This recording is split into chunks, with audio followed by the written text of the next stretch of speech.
ஒரு நாட்டின் வரலாறு அதன் மண்ணில் மட்டும் எழுதப்படாது. அந்த மண்ணுக்காக உயிரை அர்ப்பணித்த மனிதர்களின் இரத்தத்தாலும் எழுதப்படும். தமிழ்நாட்டின் வீர வரலாற்றில் அப்படி புற்கலமாக நிற்கும் பெயர்கள் மருது பாண்டியர்கள். அவர்கள் வெறும் இரு சகோதரர்கள் அல்ல. அவர்கள் ஒரு காலத்தின் சத்தம். அடக்குமுறைக்கு எதிராக எழுந்த முதல் முழக்கம். அடிமைத்தனத்தை வெறுத்த தமிழரின் உயிரோசை. சிவகங்கைச் சீமையின் மண்ணில் பிறந்த பெரிய மருதுவும் சின்ன மருதுவும் சிறுவயதிலிருந்தே சாதாரண குழந்தைகளல்ல. அவர்கள் விளையாடிய இடமே வாழ்வீச்சு கற்ற மைதானம். அவர்கள் ஓடிய பாதையே குதிரை பயிற்சி நடந்த வெளி. அவர்கள் கற்ற முதல் பாடம் அச்சமின்றி நிற்பது. அவர்கள் அறிந்த முதல் உண்மை இந்த மண்ணை யாரிடவும் தாழ்த்தக்கூடாது என்பதே. உடல் வலிமை, மனத்துணிவு, நாட்டுப்பற்று, இந்த மூன்றும் அவர்களின் இரத்தத்திலேயே கலந்திருந்தது. அந்த காலம் தமிழ்நாட்டுக்கு எளிதான காலமில்லை. தென்னிந்தியத்தின் பல பகுதிகளிலும் ஆட்சிப் போட்டிகள், அரண்மனை சதிகள், வெளிநாட்டு வாணிபத்தின் பெயரில் வந்த ஆங்கிலேயர்களின் அரசியல் தலையீடுகள் மக்களின் வாழ்வை அசைத்துக் கொண்டிருந்தன. ஆங்கிலேயர் கையில் இருந்தது வெறும் துப்பாக்கி மட்டுமல்ல, கபடமும் பிரிவினையும் பேராசையும் கூட. அவர்கள் மெல்ல மெல்ல மண்ணையும் அரசையும் மனங்களையும் கைப்பற்ற முயன்றனர். ஆனால் தமிழ் மண் முழுவதும் ஒரே மாதிரியில்லை. சில மண்ணில் அவர்கள் காலடி பதித்தாலும் சில மண்ணில் அந்த அடியை எரித்துவிடும் தீ இருந்தது. சிவகங்கை அந்த தீயின் மண். மருது பாண்டியர்கள் முதலில் வீரத்தால் அறியப்பட்டவர்கள். அவர்கள் உடல் பலத்தில் மட்டுமல்ல, யுத்த நுணுக்கத்திலும் அசாதாரண திறமை கொண்டவர்கள். வாள், சிலம்பம், வேல், குதிரை, படையமைப்பு, தாக்குதல் திட்டம், எதிரியின் மனநிலையை புரிந்து கொள்ளும் அறிவு, இவை எல்லாம் அவர்களை சாதாரண வீரர்களிலிருந்து தலைவர்களாக உயர்த்தின.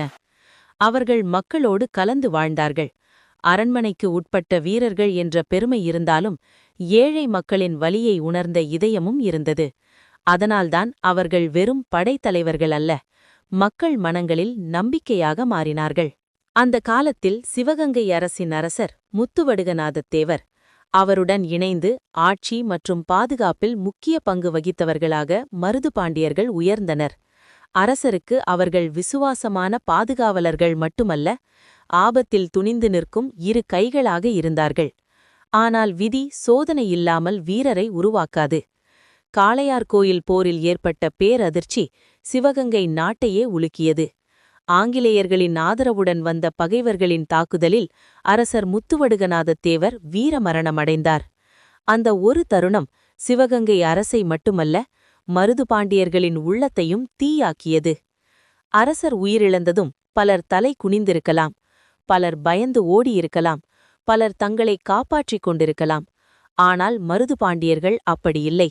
அவர்கள் அந்த தருணத்தில் எடுத்த முடிவுதான் அவர்களை வரலாற்றின் உச்சிக்கு கொண்டு சென்றது.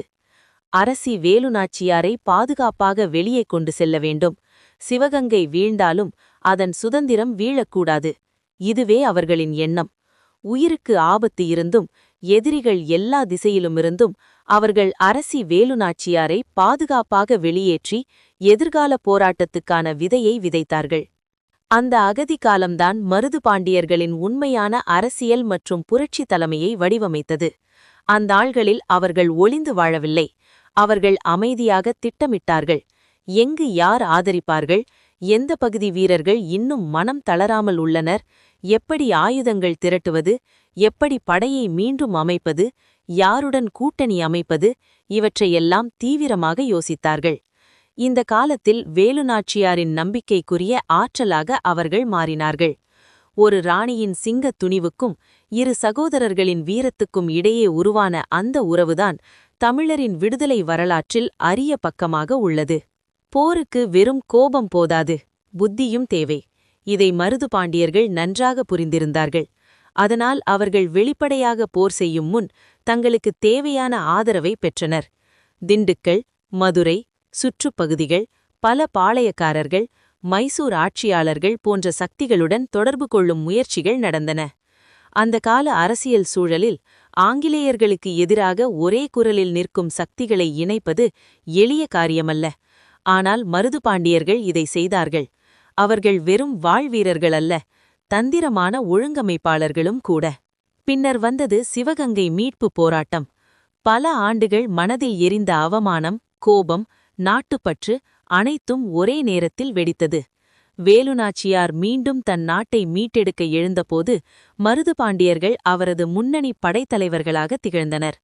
அந்த போராட்டம் வெறும் அரச சிம்மாசனத்தை மீட்கும் போரல்ல, அது ஒரு பெண் ஆட்சியாளரின் தைரியத்தையும், தன் நாட்டை இழந்த மக்களின் கண்ணீரையும், அடிமைத்தனத்தை வெறுத்த வீரர்களின் சத்தியத்தையும் சுமந்த போர். அந்த யுத்தங்களில் மருதுபாண்டியர்கள் காட்டிய வீரமும் திட்டமிடலும் காரணமாகவே சிவகங்கை மீண்டும் உயிர் பெற்றது. சிவகங்கை மீண்டும் வேலுநாச்சியாரின் ஆட்சிக்குள் வந்தபோது அது ஒரு அரசின் மீளுருவாக்கம் மட்டுமல்ல, அது தமிழர் மனதில் நம்பிக்கை மீண்டும் பிறந்த தருணம். ஆங்கிலேயர்களை வெல்ல முடியாது என்று பலர் நினைத்திருந்த காலத்தில் முடியும் என்று நிரூபித்தவர்கள் இந்த வீரர்கள். வேலுநாச்சியாரின் ஆட்சி காலத்தில் மருதுபாண்டியர்கள் நிர்வாகம், பாதுகாப்பு, மக்கள் நலன், வரிவிதானம், படையமைப்பு போன்ற பல துறைகளில் முக்கிய பங்கு வகித்தனர். அவர்கள் வெறும் போர்க்களத்தில் மட்டுமல்ல, நாட்டை நடத்தும் திறமையிலும் முன்னேறினர். காலம் நகர்ந்தது. வேலுநாச்சியார் பின்னர் சிவகங்கை அரசின் பொறுப்பு மருதுபாண்டியர்கள் கைகளில் மேலும் வலுவாக சேர்ந்தது. மக்கள் அவர்களை அரசராய் மதித்தார்கள், வீரர்களாய் நேசித்தார்கள், தங்கள் மண்ணின் காவலர்களாக நம்பினார்கள். பெரிய மருது அமைதியான ஆழம் கொண்டவர், தீர்மானம் எடுத்தால் பாறை போல நிலைப்பவர். சின்ன மருது வேகம், தீவிரம், நெருப்பு போன்ற ஆற்றல் கொண்டவர். ஒருவரின் அறிவும் மற்றொருவரின் அதிரடியும் சேர்ந்து சிவகங்கை சீமையை வலுவான எதிர்ப்பு கோட்டையாக மாற்றின. அவர்கள் ஆட்சியில் மக்கள் பாதுகாப்பு முக்கியமானது. விவசாயம் வளர வேண்டும், நீர்நிலைகள் பாதுகாக்கப்பட வேண்டும், வீரர்களுக்கு மரியாதை கிடைக்க வேண்டும், நாட்டின் எல்லைகள் உறுதியாக இருக்க வேண்டும். இவையெல்லாம் அவர்கள் கவனித்த விஷயங்கள். பொதுமக்களின் வாழ்வோடு நெருக்கமாக இருந்ததால் அவர்களது பெயர் அரண்மனையில் மட்டுமல்ல, கிராம பாதைகளிலும் ஒலித்தது. அவர்கள் நீதியோடு நடந்தார்கள் என்ற நம்பிக்கை மக்களிடம் இருந்தது. ஏழைகளுக்கு பாதுகாப்பு, வீரர்களுக்கு பெருமை, நாட்டுக்கு சுதந்திரம், இதுவே அவர்களின் வாழ்வின் அடிப்படை. ஆனால் ஆங்கிலேயர்கள் இதை அமைதியாக பார்த்து கொண்டிருக்கவில்லை. ஏற்கனவே பல பாளையக்காரர்கள் அவர்களுக்கு எதிராக எழுந்திருந்தார்கள். தென்னிந்தியத்தில் சுதந்திர உணர்வு பரவத் தொடங்கியது. கட்டபொம்மன் போன்ற வீரர்களின் எழுச்சியும் பல பாளையக்காரர்களின் எதிர்ப்பும் மக்களின் கோபமும் சேர்ந்து ஒரு பெரும் தீயாக மாறிக்கொண்டிருந்தது. அந்த தீயை அணைக்க ஆங்கிலேயர்கள் முயன்றனர். ஆனால் அவர்கள் மறந்த ஒன்று, தீயை ஒற்றை இடத்தில் அணைத்தாலும் அது பல இடங்களில் மறுபடியும் எரியும். மருதுபாண்டியர்கள் அந்த மறுபிறப்பு தீ. 1799ஆம் ஆண்டு வீரபாண்டிய கட்டபொம்மன் தூக்கிலிடப்பட்டதும் தென்மகத்தின் வீரமனம் துக்கத்தால் சோர்ந்துவிடவில்லை. அதற்கு பதிலாக அது மேலும் கொதித்தது. அந்த வேளையில் மருதுபாண்டியர்கள் பல பாளையக்காரர்களை ஒன்றிணைக்கத் தொடங்கினர். அவர்களின் எண்ணம் மிக பெரியது. தனித்தனியாக போரிட்டால் தோல்வி வரும், ஒன்றிணைந்து எழுந்தால் விடுதலை வரும். இதுவே அவர்கள் எடுத்த மிகப்பெரிய வரலாற்று பாதை. அந்த நாளில் இந்தியா என்ற நாடு இன்று போல அரசியல் பூர்வமாக ஒன்றுபட்டதாக இல்லாவிட்டாலும் வெளிநாட்டு ஆட்சிக்கு எதிராக உள்ளூர் சக்திகள் ஒன்றிணைக்க வேண்டும் என்ற சிந்தனை அவர்கள் மனதில் தெளிவாக இருந்தது. இதுவே அவர்களை காலத்தை மிஞ்சிய சிந்தனையாளர்களாக காட்டுகிறது.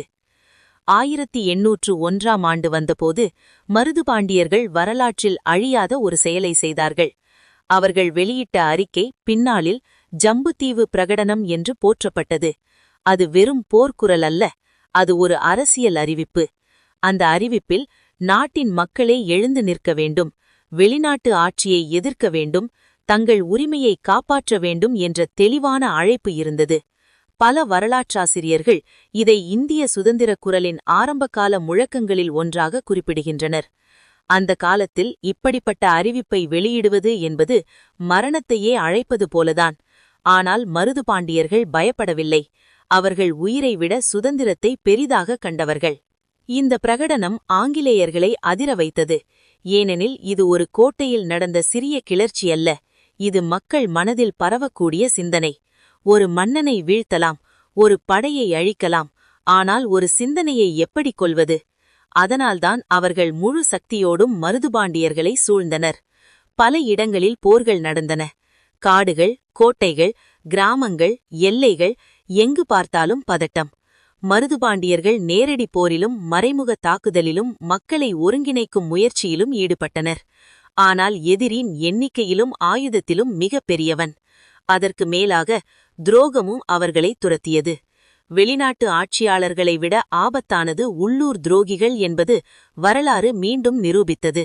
போரின் இறுதிக் கட்டத்தில் மருதுபாண்டியர்கள் பல்வேறு திசைகளில் சிக்கிக் கொண்டார்கள். இருந்தாலும் அவர்கள் சரணடைந்து உயிர் பிழைக்க நினைக்கவில்லை. அவர்கள் வாழ்நாள் முழுவதும் அவர்கள் காத்தது சுதந்திரத்தின் மரியாதை. அந்த மரியாதையை இறுதி வரை காப்பாற்றினார்கள். இறுதியில் ஆங்கிலேயர்கள் அவர்களை பிடித்தனர்.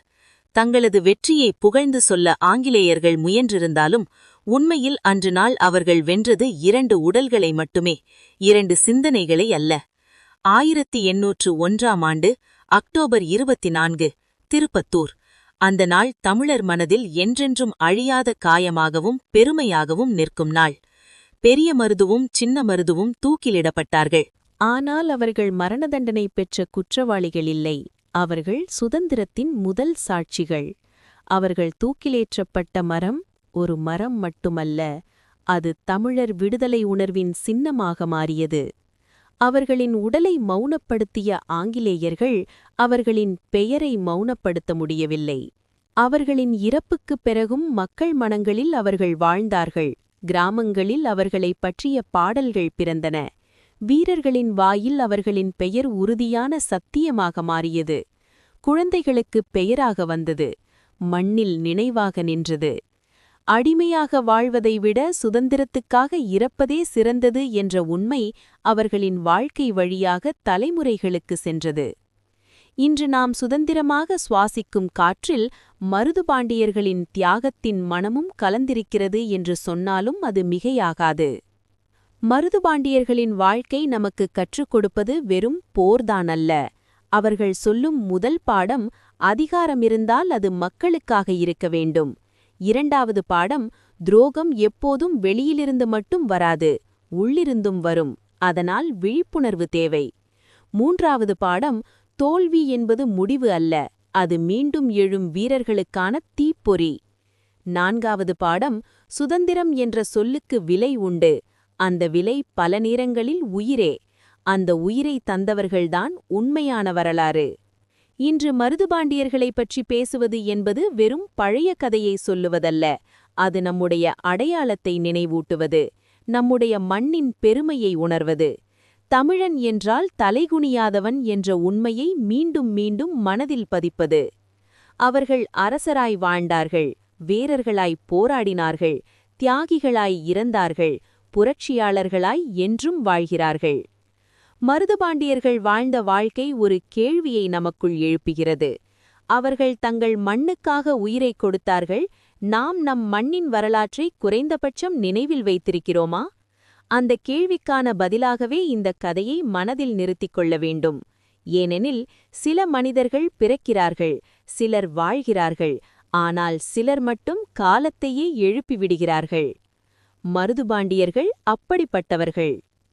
வீரமிருந்தால் பலர் பாராட்டுவார்கள், தியாகமிருந்தால் சிலர் நினைவில் வைத்துக் கொள்வார்கள்.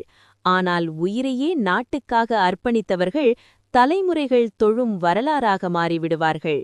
அந்த வரலாற்றின் பெயர் மருதுபாண்டியர்கள்.